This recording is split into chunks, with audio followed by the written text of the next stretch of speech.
Hi everyone, and welcome to Nyma Stories. If you love emotional, dramatic, and inspiring stories, you're in the right place. Before we dive into today's episode, don't forget to subscribe to the channel and turn on the notification bell so you never miss a new story. Now, get comfortable, relax, and let the story begin.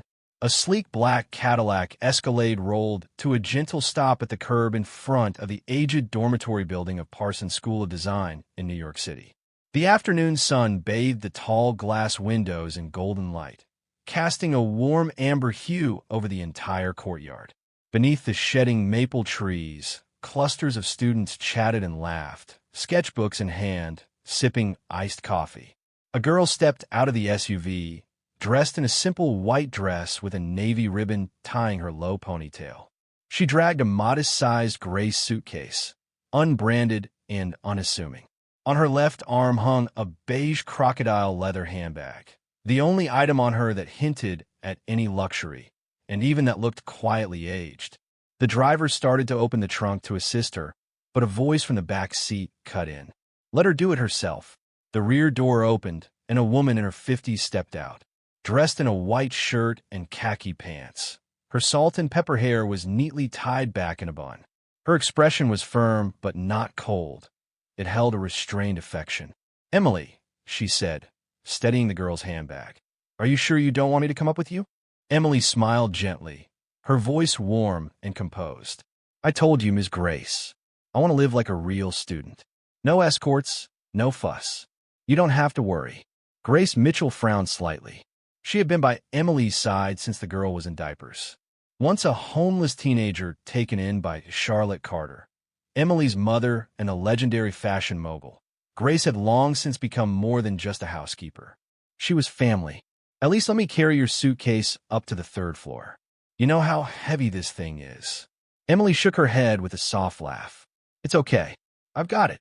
You go bring dinner inside. You made my favorites, didn't you?" Grace sighed, reluctantly stepping back. "There's mashed potatoes, just the way you like them." "Oh, your roommate gifts are in the tote. Planning to hand them out?" Emily nodded. "Just a little something to break the ice. Body lotion, cleanser, light perfume, subtle stuff. I want to make friends, not show off." Grace was quiet for a moment. Her eyes searched Emily's, and she spoke slowly. "You weren't born to be ordinary. Don't expect everyone to understand that." Emily touched her shoulder gently. "That's exactly why I need to try. I don't want to spend my whole life behind golden gates. I want to see what the world is really like. And I know if anyone always has my back, it's you." Grace gave her hand a soft squeeze, then stepped aside. Without another word, she turned and walked back toward the SUV.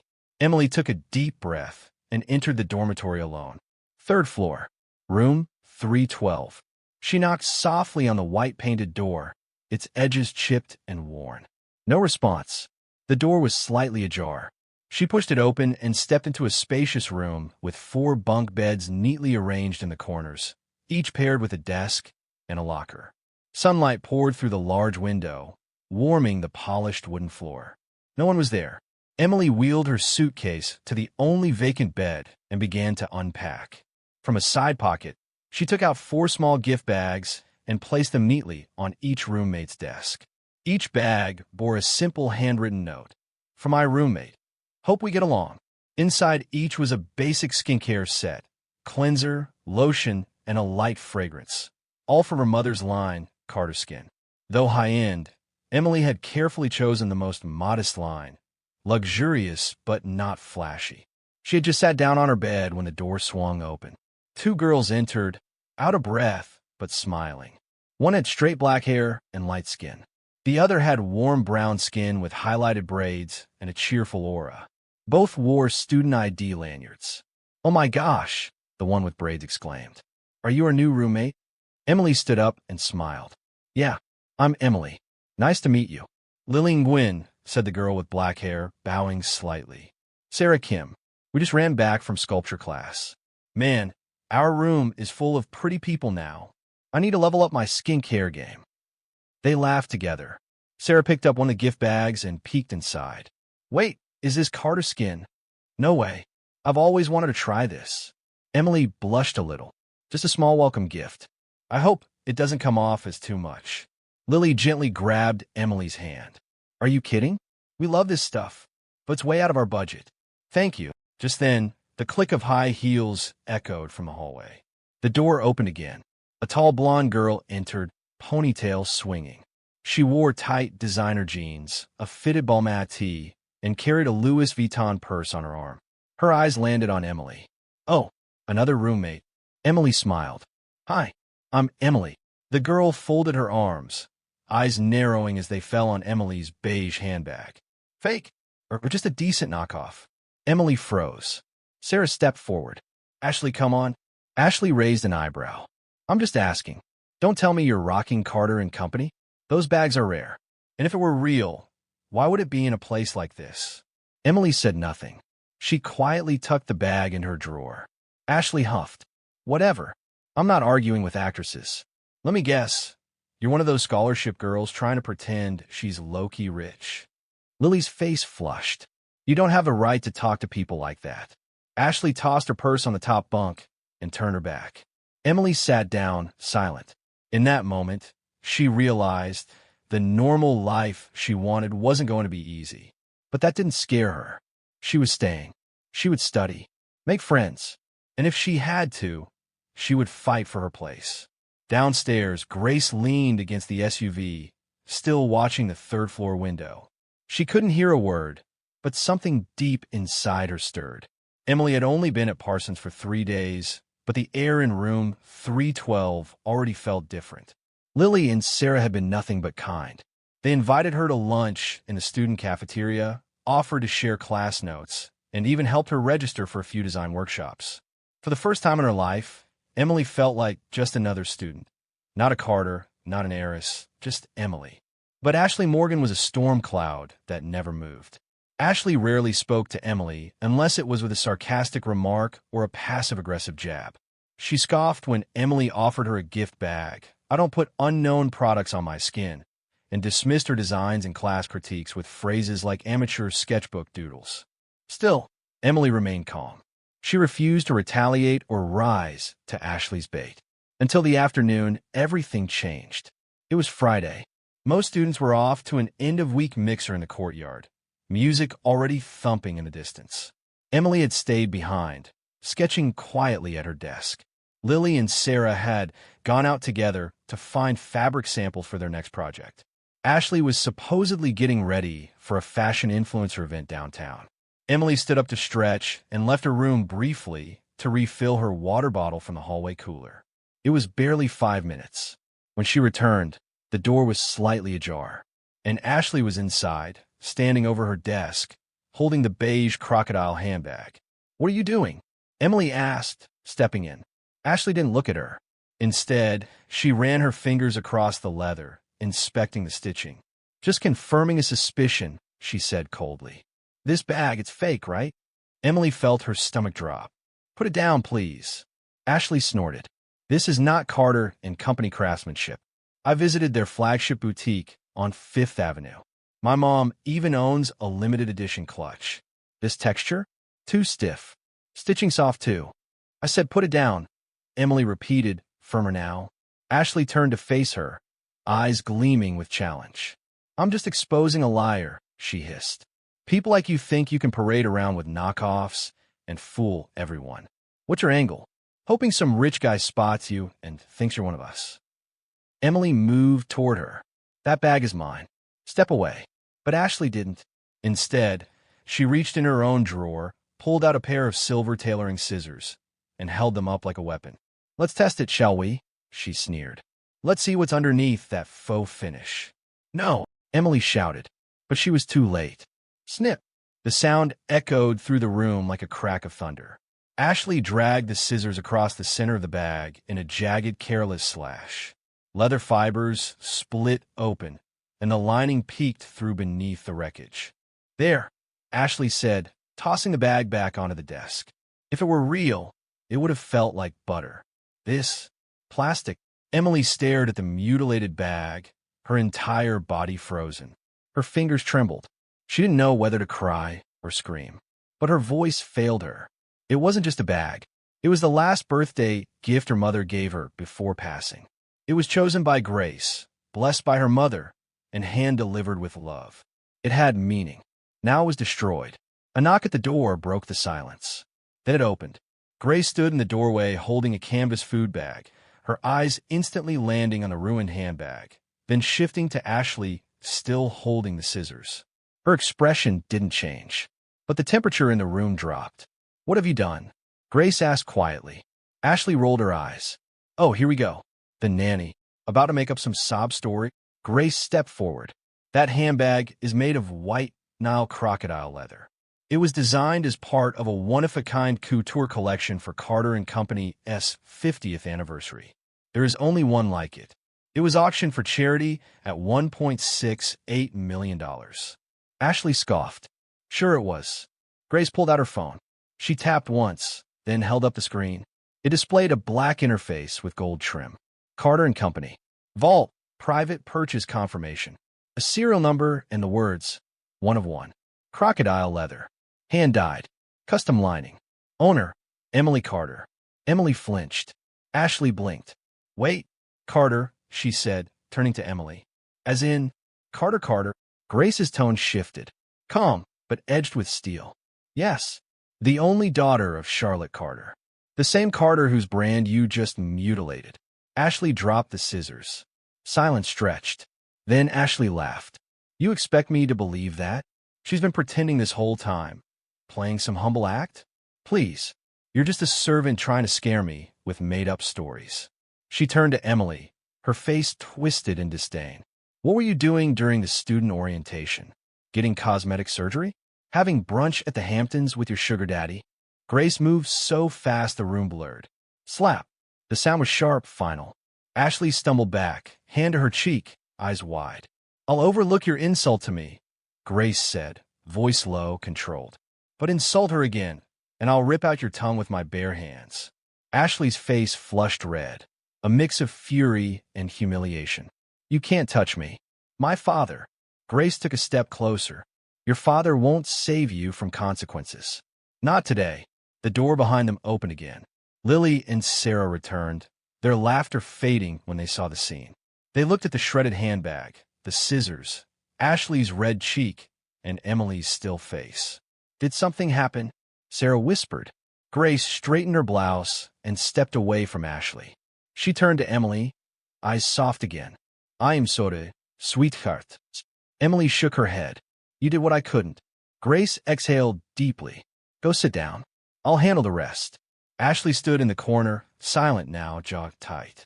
Lily stepped to Emily and placed a gentle hand on her back. "You okay?" she asked.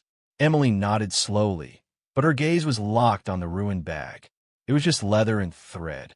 But for her, it symbolized something more, the balance between who she was and who she wanted to be. And now that line had been cut, literally. Grace picked up the bag with reverence and set it into Emily's drawer, closing it gently. Then she looked at Ashley. "I suggest you call your father. You'll need a very good lawyer." Ashley didn't sleep that night. She sat on the edge of her bed, arms folded tightly across her chest, eyes locked on the ceiling fan as it spun endlessly. Her cheeks still burned from the slap, not just physically but in pride. A servant had dared to hit her, in front of witnesses. Worse, she had done it on behalf of that girl, Emily, who had played everyone for a fool. Who even was she? Meanwhile, across the room, Emily lay curled under her blanket, awake but silent. Grace had left hours ago, leaving only a note on her pillow. "Don't worry. Let me take care of this." Emily knew what that meant. Grace would never walk away from a fight, especially not one that threatened someone she loved. But how did Grace always know when to appear? The answer was simple. Earlier that summer, in a sunlit office overlooking Central Park, Grace Mitchell had sat with Charlotte Carter's former lawyer, going over her new responsibilities as legal guardian of Emily Carter's private estate trust, a responsibility Charlotte had bestowed upon her before passing away. "It's not just the money," Grace had told him. "It's her safety. That's all that matters now." In the weeks before Emily moved to Parsons, Grace had visited the university, not once but 5 times, inspecting the dorms, testing security protocols, installing a discreet GPS signal inside the leather lining of Emily's handbag, and even bribing the building's night doorman to alert her if anything ever seemed off. She knew Emily would resist a bodyguard, so Grace became the next best thing. The shadow no one noticed, the protection Emily didn't see but always felt. That's why she was there that Friday afternoon. Because the moment the signal in the handbag stopped moving, stayed still for too long, and then began vibrating erratically, Grace had rushed straight to room 312. Saturday morning arrived with a heavy hush. The entire dormitory buzzed with rumors. By mid-morning, Lily and Sarah had confirmed that word had already spread. Someone had slashed a $1.68 million handbag and been slapped for it. More stunning, the owner of the bag was none other than Emily Carter, daughter of fashion titan Charlotte Carter. At noon, a black Lexus sedan pulled into campus. From it stepped Thomas Morgan, Ashley's father, tall, immaculately dressed in a navy pinstripe suit, his silver hair slicked back. His face was thunderous. Behind him followed two men in tailored suits and a woman carrying a leather case. They marched straight into the dormitory office. "I want to see the dean." Immediately, Morgan barked. 15 minutes later, Dean Jonathan Bell stood in his office, flanked by legal counsel, as Morgan began his tirade. "My daughter has been assaulted," Morgan snapped, "by a staff member, a former maid, no less, who dared to strike her without provocation." Dean Bell remained calm. "We've received reports that your daughter physically damaged the property of another student." "That's nonsense." Morgan waved a hand. "Some fake designer bag? My daughter thought it was counterfeit and made a harmless gesture. But this Grace Mitchell, she struck her on school property." "I'm afraid it's not that simple, Mr. Morgan," the dean replied. "We have multiple witnesses and video footage." That stopped him. "What video?" A knock came at the office door. A young assistant leaned in and whispered something to the dean. He turned to the group. "Ms. Emily Carter and Ms. Grace Mitchell are waiting downstairs. Shall I bring them up?" Morgan froze. "Did you say Carter?" Moments later, Emily entered the office in a plain navy dress, her hair tied back neatly. Grace walked beside her, composed as always. Morgan stared, almost scoffing. "This is the girl," he muttered. "You expect me to believe." Before he could finish, Grace placed a folder on the desk and opened it. Inside were photocopies, notarized ownership of the handbag, Carter and Company certification, the auction purchase receipt, and Emily's full legal identity as the heiress to the Carter fashion empire. Morgan's eyes narrowed. "Well played," he muttered. "But that doesn't excuse violence." "No," Grace replied, her voice steady. "It doesn't excuse cruelty either. What your daughter did wasn't just reckless. It was malicious. That handbag was a gift from her mother. A limited piece. You don't get to tear it apart and cry victim." The dean intervened. "We are not here to litigate. But as dean, I must ensure the safety of all students. At present, the disciplinary committee is reviewing the case." Morgan laughed bitterly. "Disciplinary action? Against my daughter?" Dean Bell sighed. "Her actions were captured in a video, now circulating on social media. And I'm afraid, Mr. Morgan, the footage is quite damning." Grace turned to Emily. "Do you want to press charges?" Emily shook her head. "No, I just want her to apologize. Publicly. Not for the money. For the intent." Morgan sneered. "You think I'll let my daughter grovel in front of the world for a bag?" Grace leaned forward. "This isn't about the bag. This is about raising a child who understands consequence." Morgan glared. But deep inside, he knew he was losing. Not just legally, but socially. The Carter name carried weight in every elite circle. If this spiraled further, it was his reputation that would suffer. He exhaled. "I'll speak to Ashley." That night, Emily returned to her dorm, where Lily and Sarah welcomed her with quiet smiles. They didn't pry. Instead, they made tea and shared their newest fashion sketches, treating her not as an heiress, but as a friend. Ashley, however, stayed silent in her bed. She hadn't looked Emily in the eyes all day. But just before lights out, her voice broke the silence. "Why didn't you just tell us who you were?" Emily turned from her desk, surprised. "Because I wanted to be seen as me." Ashley's voice wavered. And now everyone knows. Yes, Emily said, and you'll be okay. If you choose to grow. Ashley didn't respond, but Emily could see her shoulders trembling slightly under the covers. Outside the window, the city glowed with restless life. Taxis, sirens, street lamps blinking in rhythm with the beat of Manhattan's endless pulse. Inside room 312, the mask had fallen, and with it, perhaps, the first seeds of truth were beginning to grow. The buzz around campus was deafening. It had only been 3 days since the incident in room 312, but word had traveled like wildfire. Whispers followed Emily through the hallways like invisible threads, some admiring, some skeptical, some still in disbelief. Is it really her? She's so normal. Her mom was on the cover of Vogue 6 times. 6. But she wore thrift shop sneakers yesterday. No matter how quietly Emily walked, the world had found her name. And now, tonight, she would be standing on stage. Parsons School of Design's annual Freshman Welcome Gala was one of the school's most anticipated events. Held at the Manhattan campus's Grand Hall, with its crystal chandeliers, velvet curtains, and soaring ceilings, the gala welcomed students, alumni, donors, and press. It was part celebration, part networking, part spectacle. And this year, all eyes were on one person, Emily Carter. The invitation had come from Dean Bell himself, with a handwritten note. We'd be honored if you'd say a few words tonight. Nothing formal, just speak from the heart. At first, Emily had wanted to decline. She didn't want the spotlight. She didn't want to become that story. But Grace had looked at her and said, sometimes the only way to step out of a shadow is to walk straight through it. So she agreed. That evening, the grand hall sparkled with elegance. Round tables covered in white linen filled the floor, each adorned with glowing candles and arrangements of white roses. Students in cocktail attire sipped sparkling cider and nervously mingled with faculty. On the far end, a media wall shimmered under flashing cameras. Emily stood by the entrance, wearing a long ivory gown, simple, sleeveless, with a clean silhouette that brushed the floor. No jewelry, no brand name visible. Her hair was gathered in a soft twist at the nape of her neck. She looked like nothing and everything. By her side, Grace wore a tailored charcoal suit. Discreet, classic, timeless. The moment they entered, the room rippled. Conversations paused mid-sentence. Heads turned. Cameras clicked. Emily kept her chin level, her steps unhurried. She didn't look around for approval. She didn't need it. Across the hall, Ashley Morgan stood by the buffet table in a designer mini dress with sparkling heels and a clutch twice the size of her dignity.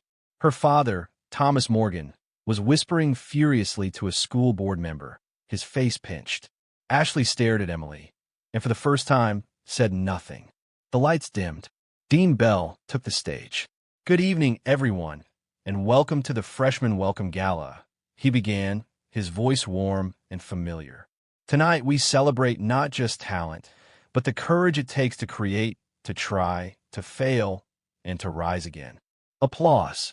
And tonight, we are privileged to hear from someone who reminds us that identity is not defined by lineage or labels, but by actions, humility, and heart. He paused, smiling toward the side of the stage. Please welcome Miss Emily Carter. The room hushed as Emily stepped onto the stage. She took the mic with steady hands, her breath calm despite the storm of eyes on her. Hi, she began, voice clear. This is the last place I imagined myself. On a stage, being introduced by name. A few polite chuckles. I came to Parsons hoping to be anonymous. I wore plain clothes. I said very little. I didn't want to be known as Charlotte Carter's daughter. I just wanted to draw, to design, to grow. She paused, looking out at the crowd. But when people think you're nothing special, some treat you like you're disposable. Some test your limits. Some cut into you literally. A wave of murmurs passed through the audience. Emily let it sit. But here's the truth. I didn't stay quiet because I was ashamed of who I am. I stayed quiet because I was proud of what I wanted to become. Now the room was still. I was raised by a mother who taught me that kindness matters more than power. That listening is louder than shouting. and that sometimes the most expensive thing you can wear is grace. A beat of silence, then applause. At first light, then growing. Emily smiled softly. And that's why tonight, I'm not asking for anyone to see me as a name. I'm asking to be seen as a peer, as someone who will work hard, mess up, learn, and hopefully contribute something meaningful, just like all of you. She turned toward the dean and added, and as my first contribution, I'm proud to announce the creation of the Charlotte Carter Hope Fund, a scholarship for aspiring designers at Parsons who need financial support. A burst of applause, louder now. Students stood. Professors clapped. Even the press lowered their cameras for a moment, watching the transformation not of an heiress into a public figure, but of a young woman into her truth. From the corner of the hall, Grace wiped a single tear from her cheek and whispered, "She did it, Charlotte." And far across the room, Ashley sat frozen, cheeks flushed, as the very crowd she once tried to dominate now stood for someone she had mocked. A journalist approached her. "Miss Morgan, do you have a comment on the handbag incident? Did you know it was a $1.68 million piece?" Ashley turned away, her voice barely audible. No comment. But it was too late. From a dorm room window 3 nights prior, someone had recorded the whole scene. The cut, the slap, the silence, the truth, and it had already gone viral. That night, as the gala ended and guests spilled out into the New York night, Emily remained behind in the quiet hall, standing alone on the stage for a moment longer. Grace joined her, slipping a hand into hers. "You walked through it," she whispered. Emily nodded. "And I'm still standing." 3 days had passed since the freshman welcome gala, and the world hadn't stopped watching.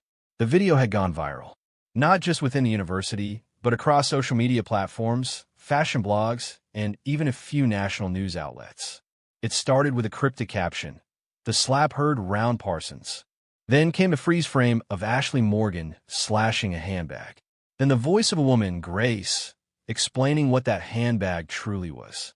And finally, the look on Emily Carter's face. Comment sections exploded. Reactions ranged from shock to admiration to criticism. $1.68 million. On a college campus? She handled it with so much class. The other girl deserves to be expelled. Emily Carter is my new icon. That maid slapped her like a queen. Where can I donate to the Carter Scholarship Fund? By Monday morning, Ashley Morgan's name was trending, but not for any reason she would have wished for. Ashley hadn't left her room all weekend. Her phone vibrated constantly. Dozens of missed calls. Hundreds of unread texts. Articles. Memes. DMs. Her inbox was a battlefield. Her father had pulled strings to keep her in school, barely.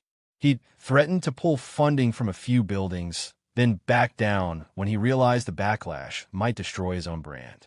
But none of it helped Ashley, because what she'd lost couldn't be bargained for. Reputation, control, and worst of all, self-image. In her mind, she was always the girl with the upper hand, the one everyone wanted to be. She had grown up in mansions, spent her summers in St. Tropez, and worn couture dresses to brunch. Yet in a few minutes, she had unraveled everything and exposed herself as cruel, insecure, and painfully envious. And now the world knew. Meanwhile, Emily continued with her studies. If she was fazed by the attention, she didn't show it.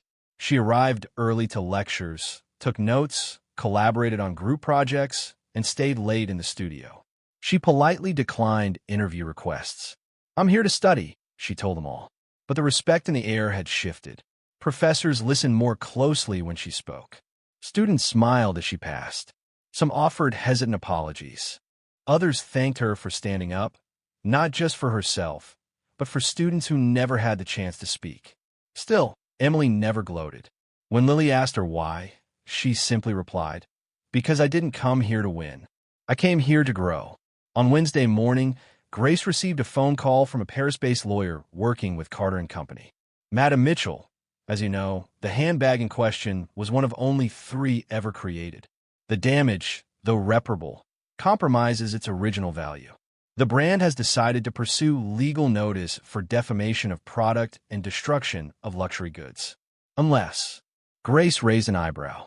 Unless, the voice paused. unless the accused offers a public, written apology acknowledging the damage, accepting responsibility, and expressing remorse. If she does so, and signs an agreement not to engage in future defamatory behavior, the company will drop all charges. Grace didn't answer immediately. She hung up and went to find Emily in the campus cafe. The sun was streaming through the windows. Emily sat with a sketch pad open, working on a collection inspired by urban architecture. Clean lines, warm curves, contrasting textures. Grace sat down across from her and relayed the message. Emily nodded slowly. I don't want to destroy her. Grace tilted her head. But she tried to destroy you. She's already destroyed herself, Emily replied. An apology is enough. Not for me, but for everyone else who's watching. Grace studied her for a moment, then smiled. You really are your mother's daughter. That evening, Grace knocked on the door of room 312. Ashley opened it. She looked different. Her makeup was gone. Her eyes were tired. Her posture, once rigid with confidence, now slouched with defeat. Can I come in? Grace asked gently. Ashley nodded. The other roommates weren't there. The room was quiet. Grace sat on the edge of Lily's bed. For a moment, Ashley said nothing. Then, are you here to tell me how much I've ruined? No, Grace replied. I think you already know. Ashley looked down. Her voice cracked. I thought she was lying. I thought she was fake. Everything about her was so effortless. And I was angry. I wanted to tear that image apart. Grace nodded. And you did. But all you exposed was yourself. Ashley blinked, eyes brimming with tears. I don't know who I am anymore. Grace stood and walked to the door. Before leaving, she said, then maybe it's time to find out.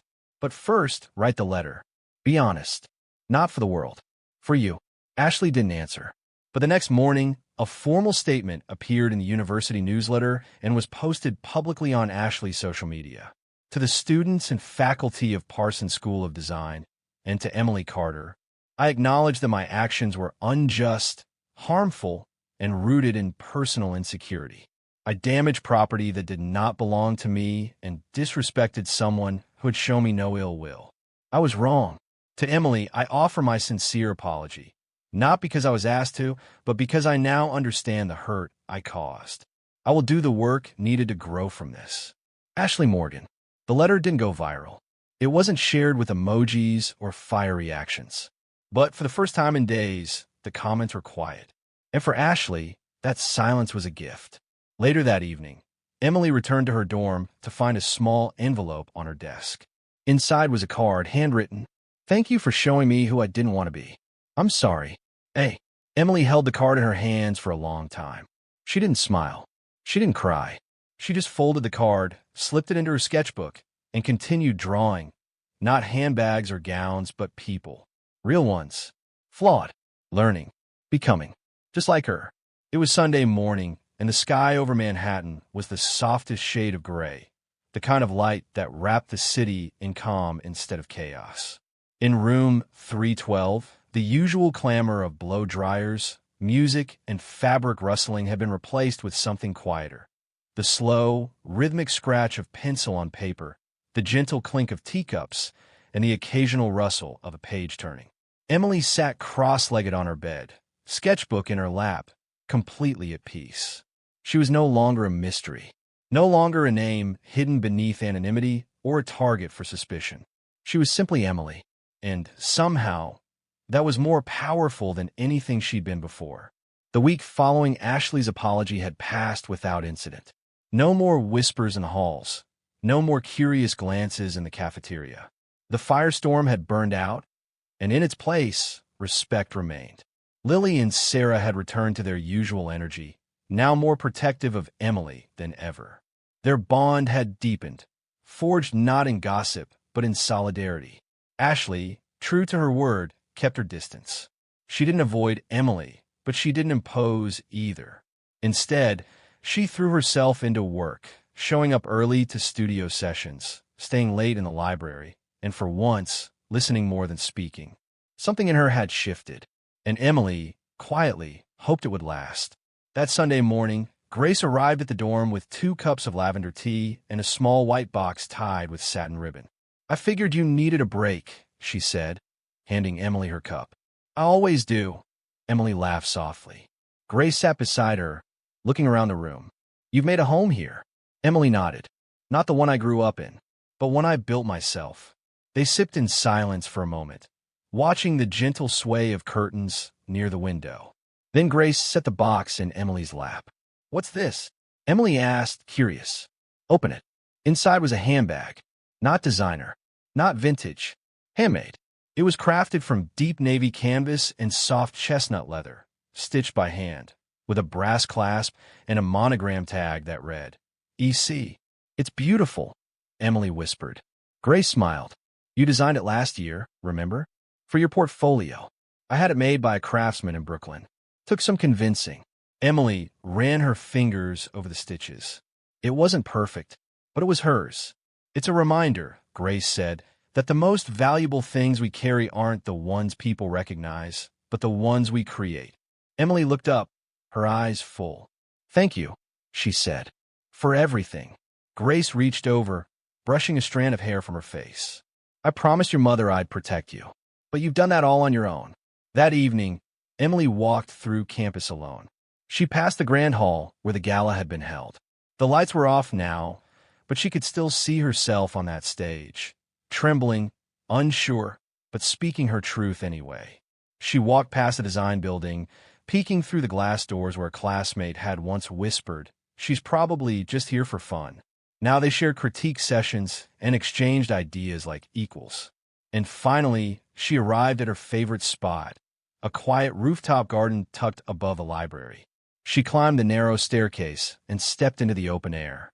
The city stretched before her, endless, unpredictable, alive. Emily sat on the edge of the bench, pulling out her sketchbook. She turned to a blank page. And then, for the first time in a long time, she drew not for class, not for approval, not for legacy, but for herself. She sketched a girl standing tall in the middle of a crowd. Not the loudest, not the most dazzling, but centered, rooted, real. The kind of girl who knew who she was, and who she was still becoming.